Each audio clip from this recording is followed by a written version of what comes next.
It's the only real innovation in recent years, and they've kept it hidden from us. If it were up to all the reviews I've seen of the iPhone 17 Pro Max, I probably wouldn't have bought it. Also, personally, I think it's pretty ugly. I don't like the design. I was sure I wouldn't buy it this year. But sometimes unexpected things happen. And the thing is, I was catching up on an international tech website when I saw this news. All iPhone 17 models let you completely turn off pulse width modulation dimming. And it was this specific point that made me end up buying this iPhone 17 Pro Max. But why is disabling pulse width modulation, or pulse width modulation for short, important?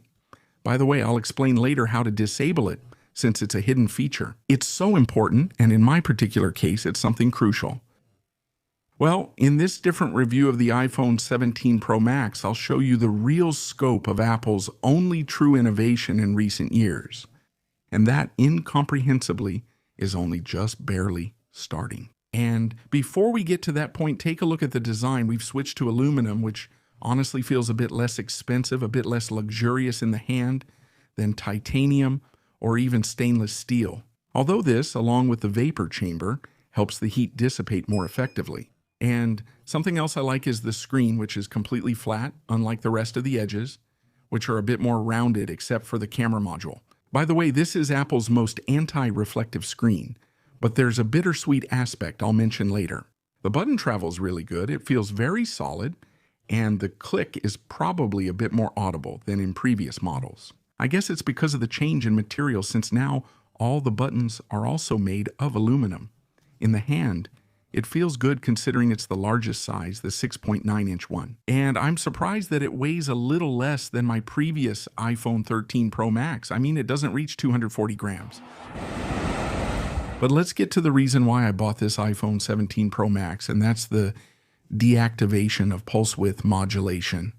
Let's dive right in. What does this mean? Notice, because I recorded these shots for this video, and this is where I discovered that this pulse on the screen remained, meaning it didn't go down.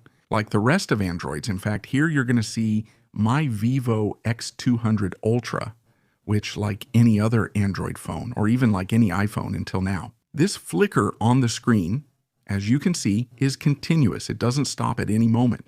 It keeps going down, but on the new iPhones, the Series 17, do you see that this doesn't happen? I mean, it stays static. If you move the phone a little, that pulse remains in a way I hadn't seen until now. So how is this achieved, first of all, and secondly, what does it mean? Why is it so important? Well, to disable it, you go to Settings, then to Accessibility, and scroll down to Display and Text Size. Here, you have to scroll all the way down, and here it is. Pulse Width Modulation Screen Pulse Smoothing disables pulse width modulation to dim the organic light-emitting diode display with an alternative method that can generate a smoother image at low brightness levels. By the way, are you already seeing how this new iOS 26 behaves with that kind of water droplet effect? It's quite interesting to use. I recommend that you enable it, since more and more phone companies are focusing on this, and there have already been several cases reported of people with headaches, eye strain, and insomnia. And apparently this pulse width modulation, that is, pulse width modulation, has a lot to do with it. Many years ago, several companies like Huawei, Honor, Vivo, and so on had already increased this modulation so it wouldn't harm the eyes as much. But Apple, it's true that they've arrived late, but they've done something pretty simple. They actually give you the option to remove it completely. So for those people who are sensitive to pulse width modulation, or who notice that after a few hours, your eyes itch and you have trouble sleeping at night, having this option now makes this new iPhone 17 Pro Max very interesting. This flicker, this pulse, isn't normally detected by our eyes, but our brain does pick it up. Is it the same with the remote? You know that if you point a camera at it, the infrared does show up, because if we tried to see this little light with our eyes, we couldn't see it. But anyway, here's a trick so you can see this flicker, which now Apple gives you the option to remove. All right. You have to go to your camera and lower the camera's brightness. This way, can you see these lines appearing? Now it's in almost complete darkness. And look, how does the pulse smoothing that Apple adds change? Now when you turn it on, it goes from being a pretty thick green line to something much more unnoticeable. Simply put, this works best at low brightness. On the right, you have an Android, and on the left, the new iPhone 17 Pro Max. Are you seeing the differences where this option matters most, which is at low brightness? I think this point is rarely mentioned, and I find it unfair because I think it's a real highlight from Apple, especially for people who spend a lot of time looking at their phone screens. And let's move on to another point, a bit bittersweet. Notice that the new CarPlay, Apple's anti-reflective layer, is the best in its history compared to the Vivo X200 Ultra on the right. And you can see that it handles reflections better, not just direct ones, but also indirect ones like the window you're seeing. But okay, you buy this iPhone that costs an absolute fortune, and obviously you want to protect it in the best way. How? With a tempered glass or a plastic one? But what happens when you add that tempered glass? Like, for example, the one you're seeing, well, this anti-reflective innovation loses all its meaning. So keep this in mind. And something I didn't like about the screen is its controller. Here, I've tried Androids that cost 7 times less, and after getting them wet, either in a river or in the rain, as is the case, the controller didn't go crazy, and you could use it normally even if the screen was wet. In this particular case, I think Apple has fallen a bit short. I hope they change the screen controller in future versions. As for brightness, sharpness, and colors, honestly, it's a top screen. Probably the best screen I've ever tried. And if what you mainly want is to use it for consuming multimedia, this 6.9-inch screen is going to be an absolute delight. No matter which app you use, everything is going to look amazing. But let's move on to the next section because there are more interesting and not very well-known things about the new iPhone 17, like, for example, the next point. And I can already tell you that if you live in America, you'll be lucky. But if you live in Europe, I'm afraid you won't like this information. And it's about its battery. It's true that the upgrade has been huge. I mean, it's a really great battery in every sense. And once a few days go by and iOS 26 learns how you use your phone, the iPhone can easily last you 2 or even 3 days with a really impressive standby time.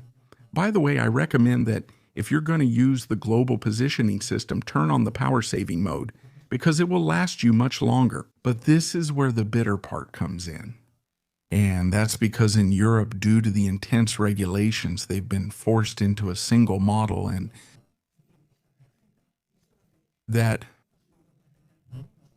but more expensive and not a battery inflating. A few more Latinos. The statistician who is from, have you read, is the audio still part of the topic? It sounds very good through the USB-C, since both speakers have improved a lot and the stereo is very good. Here's the example so you can listen to it.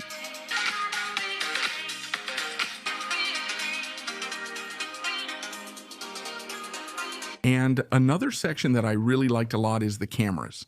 By the way, I'm going to show you the best photos I've managed to take with this iPhone 17 Pro Max, including the photos of this spectacular landscape that you're seeing on my Telegram at the highest resolution. So you can download some of them. I assure you they look just like wallpapers. I'll leave the link to the Telegram channel below in the video description. As you can see, the app has been completely revamped. The digital zoom for photos goes up to 40x and for videos up to 24x, which is not bad at all. And once again, notice how this interface feels, almost like water. I admit that as the days have gone by, I've liked this interface more and more, although sometimes it has felt a bit overloaded to me. But anyway, going back to the camera section, the interface has become much more pro. Now it has all the settings directly in the camera. You don't have to go to another app.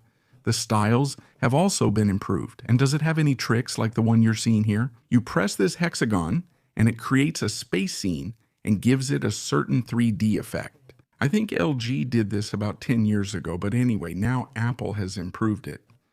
But anyway, let's move on to photography. Now all the sensors have 48 megapixels, probably the zoom, especially for making videos. You'll see the videos later because I think that's where it performs best, this iPhone. That's what I like the most, the zoom and the main camera. Since the ultra-wide angle, when you try a Vivo X200 Ultra, as of today, there is no better ultra-wide angle than the one that smartphone has. I already reviewed it here on this channel. It's just amazing. But it's the colors, the dynamic range, the naturalness. All the photos, by the way, are taken at 24 megapixels by default, and they're very natural photos. It's probably a top 5 or even a top 3, considering at least in the photography department. I think Oppo, Vivo, and especially Huawei are the leaders in this segment right now. Probably the part I liked the least was the macro. At this point, I think the 3 brands I mentioned earlier really outperform this iPhone 17 Pro Max. As for the night mode, as you can see, there was barely any light in this church and everything looks perfectly fine. Also, it has a good level of detail, but it does produce a bit more noise than the rest of the competitors. But let's get to the most important thing about this iPhone, and that's the video. Video test with the iPhone 17 Pro Max. Here's what its stabilization and microphones would be like. This would be 1080p resolution at 60 frames per second. And this is how it would look in 4K at 60 frames per second. The truth is that the stabilization, at least on screen, seems pretty good. And also, the screen is bright enough to be seen even with strong reflections. And this would be its maximum resolution at 4K at 120 frames per second. And I'm surprised that here too, the stabilization works quite well, as you can see. And it's here in this section, in the video section, where the gold of this iPhone lies. Yes, especially if you record videos with the front camera, which as you know now is a square sensor. Therefore, even if you take photos vertically, you can choose for them to appear vertical, which is great for those who use selfies. But above all, if you're going to use the rear cameras to record with that ProRes, it's an absolute spectacle nowadays. Just as I mentioned that in the purely photographic section, there are some competitors ahead of Apple. Nowadays in the video section, Apple is still the best.